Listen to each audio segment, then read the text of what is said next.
Mateus capítulo 14. João Batista é decapitado.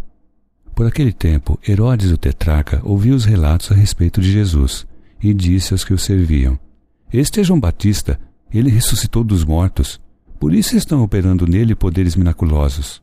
Pois Herodes havia prendido e amarrado João, colocando-o na prisão por causa de Herodias, mulher de Filipe, seu irmão, porquanto João lhe dizia: Não te é permitido viver com ela. Herodes queria matá-lo, mas tinha medo do povo, porque este o considerava profeta. No aniversário de Herodes, a filha de Herodias dançou diante de todos e agradou tanto a Herodes que ele prometeu, sob juramento, dar-lhe o que ela pedisse.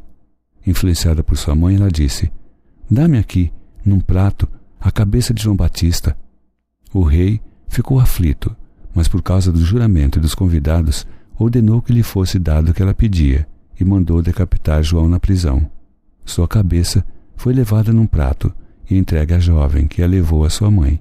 Os discípulos de João vieram, levaram seu corpo e o sepultaram. Depois foram contar isso a Jesus. A primeira multiplicação dos pães. Ouvindo o que havia ocorrido, Jesus retirou-se de barco, em particular, para um lugar deserto. As multidões, ao ouvirem falar disso, saíram das cidades e o seguiram a pé. Quando Jesus saiu do barco e viu tão grande multidão, teve compaixão deles e curou os seus doentes. Ao cair da tarde, os discípulos aproximaram-se dele e disseram: Este é um lugar deserto e já está ficando tarde. Manda embora a multidão para que possam ir aos povoados comprar comida. Respondeu Jesus: Eles não precisam ir. Deem-lhes vocês algo para comer. Eles lhe disseram: Tudo o que temos aqui são 5 pães e 2 peixes.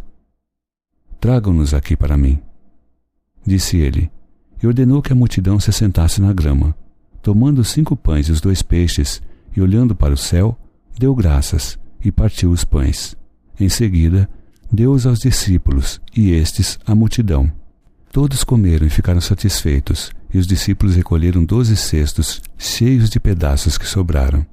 Os que comeram foram cerca de 5.000 homens, sem contar mulheres e crianças. Jesus anda sobre as águas. Logo em seguida, Jesus insistiu com os discípulos para que entrassem no barco e fosse adiante dele para o outro lado, enquanto ele despedia a multidão. Tendo despedido a multidão, subiu sozinho a um monte para orar. Ao anoitecer, ele estava ali sozinho, mas o barco já estava a considerável distância da terra, fustigado pelas ondas, porque o vento soprava contra ele. Alta madrugada, Jesus dirigiu-se a eles, andando sobre o mar.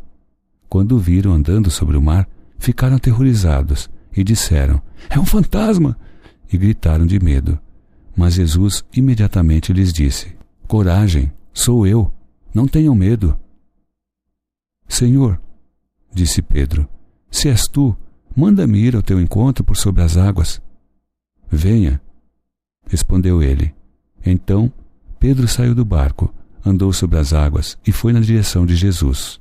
Mas quando reparou no vento, ficou com medo e, começando a afundar, gritou: Senhor, salva-me!